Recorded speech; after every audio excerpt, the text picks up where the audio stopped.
യേശുവേ എൻ പ്രാണനായക,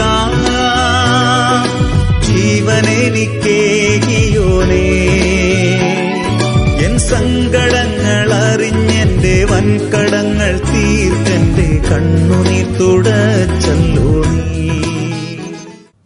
ഭാരതത്തിന്റെ പൊന്നോമന പുത്രൻ എന്നൊക്കെ നമ്മൾ ചിലപ്പോൾ ആളുകളെ കുറിച്ച് പറയുമ്പോഴത്തേക്ക് ഭാരതം ആരെങ്കിലും കല്യാണം കഴിച്ചുണ്ടായതാണോ? അല്ല. ആണോ? നമ്മൾ പറയുന്ന വാക്കാണ് ഭാരതത്തിൻ്റെ പൊന്നോമന പുത്രൻ. എന്നാണ് അതിൻ്റെ അർത്ഥം? ഭാരതത്തിൻ്റെ സകല സവിശേഷതകളും വെളിപ്പെടുത്തിയിരിക്കുന്ന വ്യക്തി എന്ന അർത്ഥത്തിലാണ്. അതൊരു ചെറിയ ഉദാഹരണമാണ്, അല്ലാതെ മറ്റൊന്നുമല്ല. ഞാൻ പറഞ്ഞത്, യേശു ദൈവത്തിൻ്റെ ഏകജാതനാണെന്ന് പറയുമ്പോൾ യോഹന്നാൻ പറയുന്നത് ദൈവത്തിൻ്റെ തേജസ് വെളിപ്പെടുത്തിയവനാണ് യേശു എന്ന് തന്നെയല്ല, അവൻ മാത്രമേ ദൈവത്തിൻ്റെ തേജസ് വെളിപ്പെടുത്തിയിട്ടുള്ളൂ. അതുകൊണ്ടാണ് അവനെ ഏകജാതൻ എന്ന് വിളിക്കുന്നത്. ലോകത്തിൽ ഒരു വ്യക്തിയും ദൈവത്തിൻ്റെ തേജസ് വേറെ വെളിപ്പെടുത്തിയിട്ടില്ല. അതുകൊണ്ടാണ് ഞാൻ പറഞ്ഞത് അവതാരങ്ങൾ പലതുണ്ടാകാം, പക്ഷെ വെളിപ്പാട് ഒന്നേ ഉണ്ടാകത്തുള്ളൂ. അത് ഏകജാതനായവൻ്റെ തേജസ്. ഞാൻ പല മെസ്സേജസിലും എക്സ്പ്ലെയിൻ ചെയ്തിട്ടുള്ളതാണ്. എബ്രായ ലേഖനം 1-ാം അധ്യായത്തിൻ്റെ 1 മുതൽ 3 വരെയുള്ള വാക്യങ്ങൾ. അവിടെ പറയുന്നത് ദൈവം പണ്ട് ഭാഗമായും വിവിധമായും പിതാക്കന്മാരുള്ളിൽ ചെയ്തിട്ട് പ്രവാചകന്മാർ മുഖാന്തരം കഴിഞ്ഞ കാലങ്ങൾ അരുളി ചെയ്തിട്ട് ഈ അന്ത്യകാലത്ത് പുത്രൻ മുഖാന്തരം നമ്മോട് അരുളി ചെയ്തിരിക്കുന്നു. അവൻ ദൈവത്തിൻ്റെ തത്വത്തിൻ്റെ മുദ്രയും തേജസ്സിൻ്റെ പ്രഭയും ആകുന്നു. തേജസ്സിൻ്റെ പ്രഭയുമാകുന്നു. He is the exact resemblance of God's glory and the very nature of the very stamp of his nature. The very stamp of his nature. ദൈവത്തിൻ്റെ തേജസ്സിൻ്റെ ഒരു മുദ്ര, തത്വത്തിൻ്റെ മുദ്രയാണ്. അതായത് ഒരു റബ്ബർ സീല് ഒരു കടലാസിൽ പ്രിന്റ് ചെയ്താൽ റബ്ബർ സീലും കടലാസിൽ പതിഞ്ഞതുമായിട്ട് ഒരു വ്യത്യാസം ഉണ്ടാകത്തില്ല. ഉണ്ടാകുമോ? ഇല്ല. എന്നതുപോലെ ദൈവം എങ്ങനെയുള്ളവനാണെന്ന് പഴയ നിയമത്തിലുള്ളവരൊക്കെ ഭാഗമായിട്ടും വിവിധമായിട്ടൊക്കെ അറിഞ്ഞിട്ടുള്ളൂ. അവിടെ ഇവിടെയൊക്കെ കുറച്ചൊക്കെ അറിഞ്ഞിട്ടുള്ളൂ. നാച്ചുറൽ. പ്രവാചകന്മാർക്കൊന്നും ദൈവത്തെ മൊത്തമായിട്ട് കാണാനോ മനസ്സിലാക്കാനോ ഒന്നും കഴിഞ്ഞിട്ടില്ല. അതുകൊണ്ട് അവർ മനസ്സിലാക്കിയ കാര്യങ്ങളൊക്കെ അവർ നമുക്ക് ചെറിയ രീതിയിലൊക്കെ വെളിപ്പെടുത്തി തന്നു. എന്നാൽ പുതിയ നിയമത്തിൽ വന്നപ്പോൾ അതുപോലെ ചെറിയ രീതിയിലല്ല, ഹോൾസമായിട്ട് ദൈവം ഇപ്പോൾ ഒരു റബ്ബർ സീൽ ഒരു കടലാസിലേക്ക് പതിച്ചാൽ എപ്രകാരം എക്സാക്റ്റ് റിസംബ്ലൻസ് കടലാസിൽ പതിയുമോ അതുപോലെ ദൈവം ഒരു ജഡത്തിലേക്ക് വന്നാൽ, അതായത് ദൈവത്തെ ഒരു ശരീരത്തിലേക്ക് അടിച്ചു വെച്ചാൽ, സീലടിച്ചു വെച്ചാൽ എങ്ങനെ ഇരിക്കും? അതാണ് യേശുക്രിസ്തു. അവനെപ്പോലെ ഒരാൾ വേറെ ഉണ്ടായിട്ടില്ല. The incomparable Jesus. ആ യേശുവാണ് നമ്മുടെ ഉള്ളിലേക്ക്, അല്ലെങ്കിൽ ആ ക്രിസ്തുവാണ് നമ്മുടെ ഉള്ളിലേക്ക് വരാൻ പോകുന്നത്. ഈ ഭാഗം വായിക്കുമ്പോൾ 1-ാം അധ്യായത്തിൻ്റെ 15-ാം വാക്യത്തിൽ, കൊലോസ്യ ലേഖനം 1-ാം അധ്യായത്തിൻ്റെ 15-ാം വാക്യം വായിക്കുമ്പോൾ ചില പ്രോബ്ലംസ് ശരിക്കും ഉണ്ടാകുന്നുണ്ട്. 1-ാം അധ്യായത്തിൻ്റെ 15-ാം വാക്യം വായിക്കുമ്പോൾ അവൻ അദൃശ്യനായ ദൈവത്തിൻ്റെ പ്രതിമയും സർവ്വ സൃഷ്ടിക്കും ആദ്യജാതനുമാകുന്നു. അതൊരു വലിയൊരു പ്രശ്നം ഉണ്ടായിട്ടുണ്ട്. യഹോവസാക്ഷികളെല്ലാം പറയും, കണ്ടോ അവൻ ആദ്യജാതൻ. അതായത് യേശു ദൈവമല്ല, യേശുവിനെ ദൈവം സൃഷ്ടിച്ചതാണ് ആദ്യജാതൻ എന്ന് പറയുമ്പോൾ പെട്ടെന്ന് മലയാളത്തിൽ വായിക്കുമ്പോൾ മനസ്സിലുണ്ടാകും. ഞാൻ ഈ യഹോവസാക്ഷികളോട് സംസാരിക്കുന്നതിനോട് അത്ര യോജിപ്പുള്ള ആളൊന്നുമല്ല, പക്ഷേ ഞാൻ സംസാരിച്ചിട്ട് വലിയ ഗുണവും ഇല്ല എന്ന് എനിക്ക് തോന്നുന്നുള്ളൂ. എന്നു പറയാമോ, നമ്മളെല്ലാം സംസാരിച്ച് വരുമ്പോൾ ഏറ്റവും ഒടുവിൽ അവർ പറയുന്നത് എന്നറിയാമോ, എനിക്കിതിനെക്കുറിച്ച് അത്രയും ശരിയായിട്ട് അറിയത്തില്ല, ഞാൻ വേറെ ആളെ കൊണ്ടുവരാമെന്ന്. പിന്നെ ഞാൻ മല്ലപ്പള്ളിയിൽ പാസ്റ്റേഴ്സിന് വേണ്ടി ഒരു ക്ലാസ് എടുക്കുന്നുണ്ടായിരുന്നു. ഇപ്പോഴല്ല, 1990s, ഏർലി 90s. ആ സമയത്ത് യഹോവസാക്ഷികൾ വന്ന്, ഞാനിവിടെ ഇല്ലാതിരിക്കുന്ന ഒരു സമയത്ത് യഹോവസാക്ഷികൾ വന്ന് ഈ പാസ്റ്റർമാരോട് സംസാരിച്ച് നമ്മുടെ പാസ്റ്റർമാർക്ക് പലർക്കും സംശയമായിപ്പോയി. അപ്പോൾ അതുകൊണ്ട് ഞാൻ അവരോട് സംസാരിക്കാനായിട്ട് തയ്യാറായപ്പോൾ ഞാൻ പറഞ്ഞു, ഇത് അവരെ നന്നാക്കാൻ വേണ്ടി ഞാൻ ചെയ്യുന്നതല്ല, പിന്നെ നിങ്ങൾക്കുള്ള സംശയം ഒന്ന് മാറാൻ വേണ്ടിയാണ്, അതുകൊണ്ട് മാത്രമേ ഞാൻ പറയുന്നതെന്ന് പറഞ്ഞിട്ട് ഞാൻ അവരുമായിട്ട് സംസാരിച്ചു. അവർ പറയുന്ന ഒരു കാര്യമുണ്ട്, യേശു സൃഷ്ടിയാണ്. ഇവിടെ ഉപയോഗിച്ചിരിക്കുന്ന വാക്കെന്ന് പറയുന്നത് ആദ്യജാതൻ എന്ന് ഉപയോഗിച്ചിരിക്കുന്നത് പ്രോട്ടോക്കോസ് എന്ന് പറയുന്ന ഒരു വാക്ക് അവിടെ. അത് ഞാൻ വാക്കൊന്നും പഠിച്ച് അതിനകത്ത് വലിയ അർത്ഥമില്ല, അവരോട് സംസാരിച്ചിട്ട് അതിനകത്ത് കാര്യമൊന്നുമില്ല. അവൻ സർവ്വ സൃഷ്ടിക്കും ആദ്യജാതൻ എന്നുള്ളതല്ല ശരിക്കും അവിടുത്തെ അർത്ഥം. അവൻ സർവ്വ സൃഷ്ടിക്കും മുമ്പേയുള്ളവൻ. ഈ പ്രോട്ടോസ് എന്നുള്ള വാക്കിന് before, beginning, best, chief, former എന്നെല്ലാം അർത്ഥമുണ്ട്. അതായത് അവൻ സർവ്വ സൃഷ്ടിക്കും മുമ്പേയുള്ളവൻ എന്ന അർത്ഥത്തിലാണ്. ആദിയിൽ വചനം ഉണ്ടായിരുന്നു, വചനം ദൈവത്തോടു കൂടെ ആയിരുന്നു, വചനം ദൈവമായിരുന്നു, വചനം ദൈവത്തോടു കൂടെ ആയിരുന്നു, ആദിയിൽ വചനം ഉണ്ടായിരുന്നു. ആദിയിൽ വചനം ഉണ്ടായിരുന്നെന്നാ, അല്ലാതെ അതായത് ഉണ്ടായി എന്നല്ല എഴുതിയിരിക്കുന്നത്. ഉണ്ടായി എന്ന് പറയുമ്പോൾ ആണ് സൃഷ്ടിയാകുന്നത്. ഇത് ഉണ്ടായിരുന്ന എന്നല്ല, എന്ത് ഉണ്ടായി എന്നല്ല, എന്ത് ഉണ്ടായിരുന്നു. അവൻ ഉണ്ടായതല്ല, അവൻ ഉണ്ടായിരുന്നു. ദൈവം എന്നും ഉണ്ടായിരുന്നു, യേശു എന്നും ഉണ്ടായിരുന്നു, ക്രിസ്തു എന്നും ഉണ്ടായിരുന്നു. അവൻ സർവ്വസൃഷ്ടിക്ക് മുമ്പേ ഉള്ളവൻ. ശരിക്കും പറഞ്ഞു കഴിഞ്ഞാൽ ഒരു ക്യാപ്റ്റൻ എന്നുള്ള, അല്ലെങ്കിൽ ഒരു ചാമ്പ്യൻ എന്ന അർത്ഥത്തിലാണ് അവിടെ ഉപയോഗിച്ചിരിക്കുന്നത്. Is the captain. അത് പറയുന്നത് മറ്റൊരു പ്രധാനപ്പെട്ട അർത്ഥത്തിലാണ്. അതായത് മനുഷ്യവർഗത്തെ ദൈവത്തിങ്കിലേക്ക് കൊണ്ടുപോകുമ്പോൾ, അതിനാണല്ലോ യേശു ഭൂമിയിലേക്ക് വന്നത്, അവനാണ് മുന്നേ നടക്കുന്നത്. ഞാൻ പറഞ്ഞ് മനസ്സിലാക്കണം. യേശുവിൻ്റെ പുറകെ സർവ്വ സൃഷ്ടിയും യേശുവിൻ്റെ പുറകെ നടക്കുമ്പോൾ മുന്നിൽ നടക്കുന്നത് ആരാണ്? യേശു. അവിടെ മുന്നിൽ നടക്കുന്നവൻ എന്ന അർത്ഥത്തിലാണ് പ്രോട്ടോക്കോസ് ഉപയോഗിച്ചിരിക്കുന്നത്. ആദ്യജാതൻ എന്ന് പറയുന്നത്, അവൻ സർവ്വ സൃഷ്ടിക്കും ആദ്യജാതൻ എന്ന് ഉപയോഗിച്ചിരിക്കുന്നത്. സർവ്വ സൃഷ്ടിയും ദൈവത്തിങ്കിലേക്ക് നടന്നു ചെല്ലുമ്പോൾ അവരുടെ മുന്നിൽ നടക്കുന്നത് ആരായിരിക്കും? യേശു ആയിരിക്കും. അത്രയേ ഉള്ളൂ അവിടുത്തെ അർത്ഥം. ഞാൻ പറഞ്ഞ് മനസ്സിലാക്കണം. അല്ലാതെ യേശു ജനിച്ചവൻ എന്ന അർത്ഥത്തിലല്ല അവിടെ ഉപയോഗിച്ചിരിക്കുന്നത്. ഇപ്പം നമ്മൾ എബ്രായ ലേഖനം 2-ാം അധ്യായത്തിൽ പറയുന്നൊരു കാര്യമുണ്ട്. അവൻ അനേകം പുത്രന്മാരെ തേജസ്സിലേക്ക് നടത്തുമ്പോൾ അവരുടെ രക്ഷാനായകനെ കഷ്ടാനുഭവങ്ങളാൽ രക്ഷാനായകൻ എന്ന് പറയുമ്പോൾ അവൻ ആരെയൊക്കെ രക്ഷിച്ചോ അവരെ ആ രക്ഷിച്ചു കൊണ്ടുപോകുമ്പോൾ മുന്നിൽ നടക്കുന്ന വ്യക്തി, അവിടെയാണ് ആദ്യജാതൻ എന്നുള്ള വാക്ക് അവിടെ ഉപയോഗിച്ചിരിക്കുന്നത്. 1-ാം അധ്യായത്തിൻ്റെ 15-ാം വാക്യത്തിൽ. 16-ാം വാക്യത്തിൽ അതിനേക്കാളും രസമായിട്ടുണ്ട്. സ്വർഗത്തിലുള്ളതും ഭൂമിയിലുള്ളതും ദൃശ്യമായതും അദൃശ്യമായതും സിംഹാസനങ്ങളാകട്ടെ, കർത്തൃത്വങ്ങളാകട്ടെ, വാഴ്ചകളാകട്ടെ, അധികാരങ്ങൾ ആകട്ടെ, സകലവും അവൻ മുഖാന്തരം സൃഷ്ടിക്കപ്പെട്ടു, അവൻ മുഖാന്തരവും അവനായിട്ടും സൃഷ്ടിക്കപ്പെട്ടു. അവനെ സൃഷ്ടിച്ചെന്നല്ല എഴുതിയിരിക്കുന്നത്, അവൻ മുഖാന്തരം, അവൻ സർവ്വ സൃഷ്ടിക്കും കാരണഭൂതനാണെന്ന് എഴുതിയിരിക്കുന്നത്.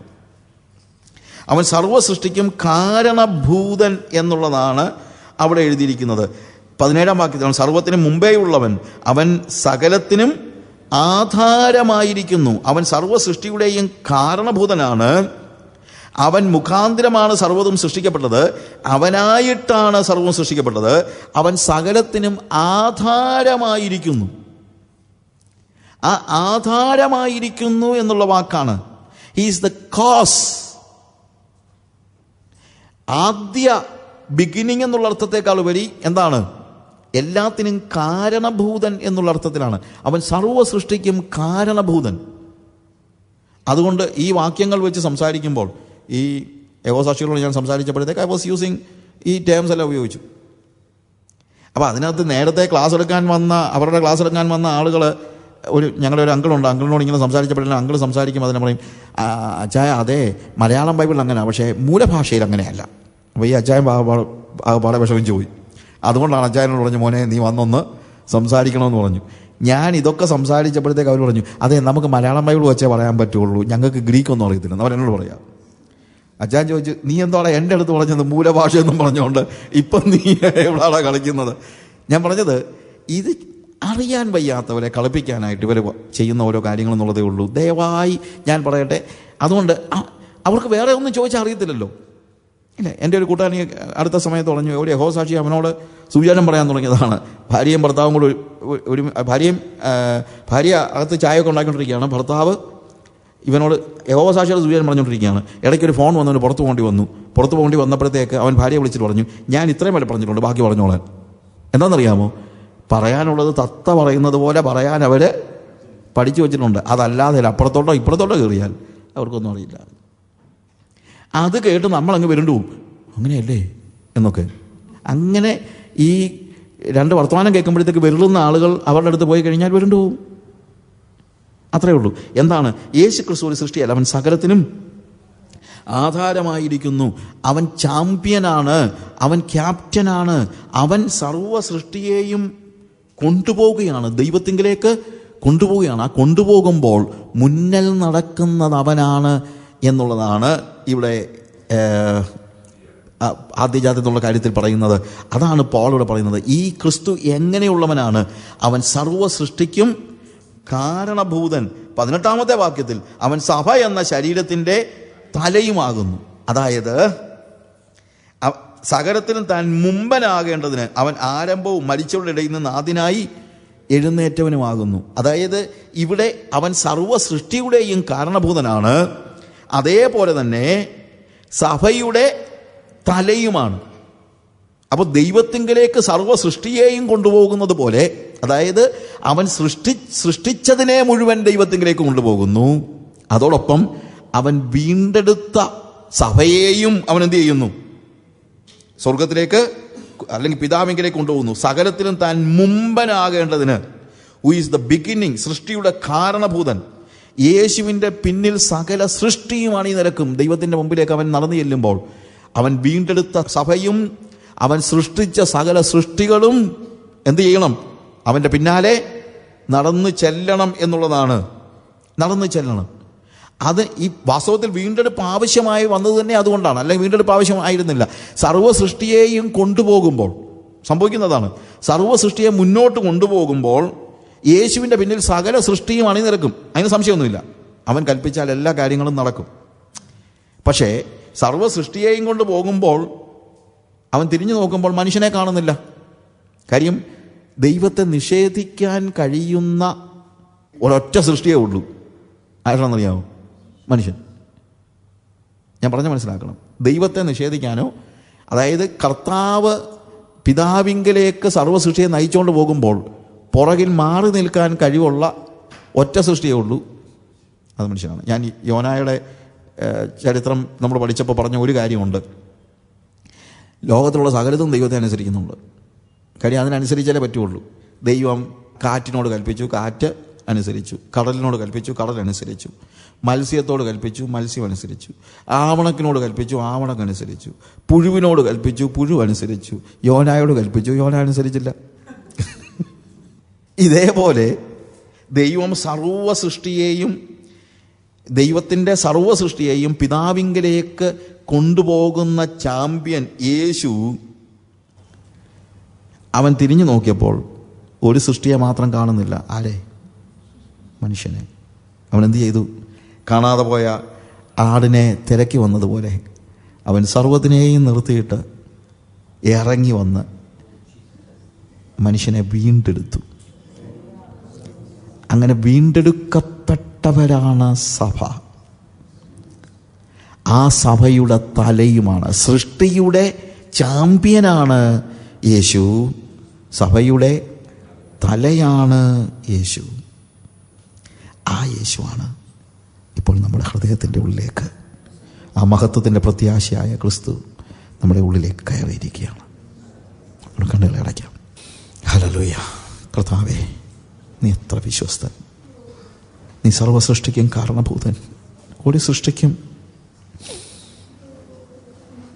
നീ പറയുന്ന അനുസരിക്കാതിരിക്കാൻ കഴിയില്ല. പക്ഷേ ഞങ്ങൾ മറുതലിച്ചു പോയി കർത്താവേ. ഞങ്ങൾ മാത്രം മറുതലിച്ചു. ലോകത്തിലെ ഒരു സൃഷ്ടിയും മറുതലിച്ചില്ല. പക്ഷെ ഞങ്ങൾ മറുതലിച്ചു കർത്താവേ. എന്നിട്ടും നീ ഞങ്ങളെ തള്ളിക്കളഞ്ഞില്ല. ഈ മറുതലിച്ച മനുഷ്യൻ്റെ ഉള്ളിലേക്ക് കയറിയിരിക്കണമെന്ന് നിനക്ക് ആഗ്രഹമുണ്ടായല്ലോ. ആ കരുണയ്ക്കായി സ്തോത്രം കർത്താവേ. അതിനുവേണ്ടി ഒരു വലിയ പ്രോജക്റ്റ് നീ ലോകാരംഭത്തിന് മുമ്പേ തന്നെ പ്ലാൻ ചെയ്ത് ഒടുവിൽ അത് നിർവഹിച്ച് ഞങ്ങളെ നിൻ്റെ ഉള്ളിലേക്ക് കയറ്റി. നീ ഞങ്ങളുടെ ഉള്ളിലേക്ക് കയറി. മഹത്വത്തിൻ്റെ പ്രത്യാശയായ ക്രിസ്തു ഞങ്ങളുടെ ഉള്ളിൽ കയറിയിരിക്കുന്ന ആ മഹനീയമായ അവസ്ഥയ്ക്കായി ഞങ്ങൾ നിനക്ക് സ്തോത്രം ചെയ്യുന്നു. യേശുവിന്റെ നാമത്തിൽ തന്നെ ആമേൻ.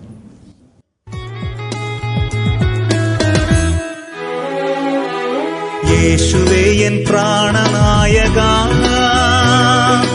ജീവനെനിക്കേകിയോനേ. യേശുവേ എൻ പ്രാണനായക, ജീവനെനിക്കേകിയോനേ.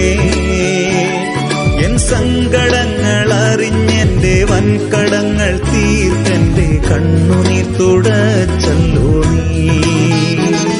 എൻ സങ്കടങ്ങൾ അറിഞ്ഞെന്റെ വൻകടങ്ങൾ തീർത്തെന്റെ കണ്ണുനീർ തുടച്ചല്ലോ നീ. യേശുവേ എൻ പ്രാണനായക, ജീവനെനിക്കേകിയോനേ.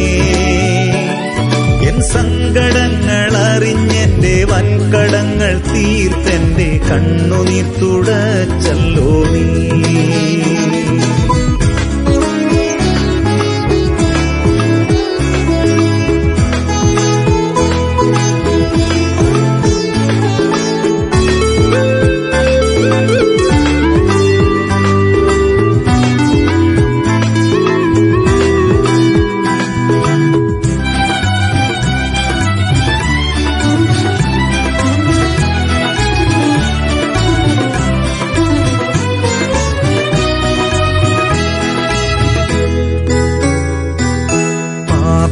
ഞാൻ ജീവിച്ചപ്പോ പാത തെറ്റിയോടിയപ്പോ പാപിയായി ഞാൻ ജീവിച്ചപ്പോ പാത തെറ്റിയോടിയപ്പോ പാലകൻ നീ തേടി പാതകനടിയാനെ പാവനമാർഗേ ചേർത്തല്ലോ പാലകൻ നീ തേടി പാതകനടിയാനെ പാവനമാർഗേ ചേർത്തല്ലോ യേശുവേ എൻ പ്രാണനായക ജീവനെനിക്കേകിയോനേ എൻ സങ്കടങ്ങൾ അറിഞ്ഞെന്റെ വൻകടങ്ങൾ തീർത്തെന്റെ കണ്ണുനീർ തുടച്ചല്ലോ നീ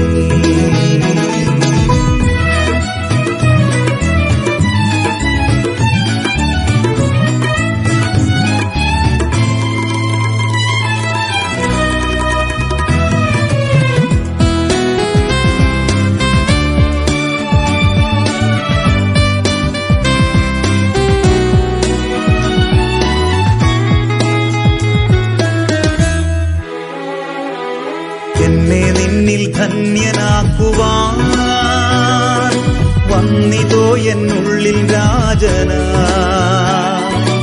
എന്നെ നിന്നിൽ ധന്യനാക്കുവാൻ വന്നിതോ എന്നുള്ളിൽ രാജന തന്നിതോ നിന്നീതിയും ദിവ്യമാം സന്തോഷവും നിത്യമാം സമാധാനവും തന്നിതോ നിന്നീതിയും ദിവ്യമാം സന്തോഷവും നിത്യമാം സമാധാനവും യേശുവേ എൻ പ്രാണനായക ജീവനെനിക്കേകിയോനേ എൻ സങ്കടങ്ങൾ അറിഞ്ഞെന്റെ വൻകടങ്ങൾ തീർത്തെന്റെ കണ്ണുനീർ തുടച്ചല്ലോ നീ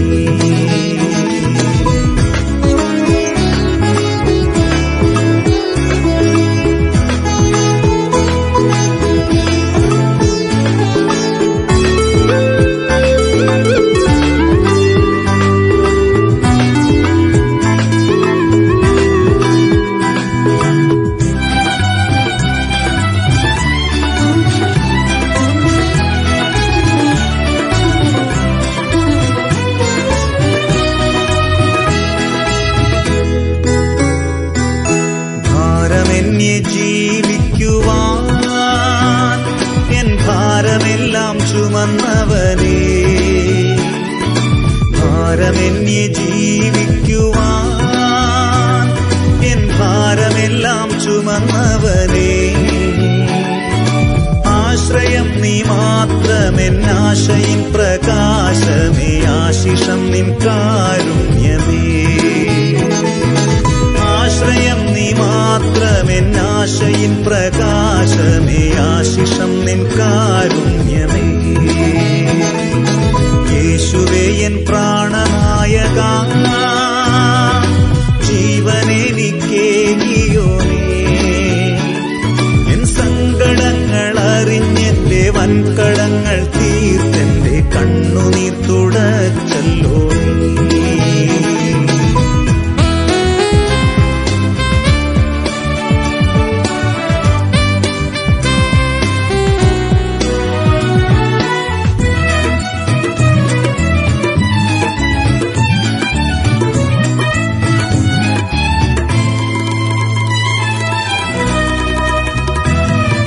വന്നിടും ഞാൻ അതിവേഗത്തിൽ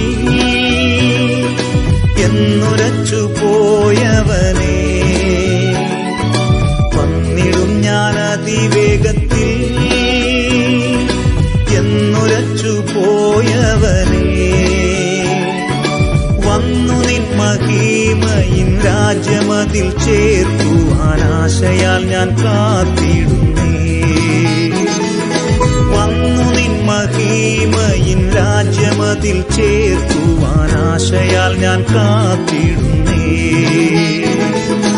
യേശുവേ എൻ പ്രാണനായക ജീവനെനിക്കേകിയോനേ എൻ സങ്കടങ്ങൾ എന്റെ കണ്ണുനീർ തുടച്ചല്ലോ നീ.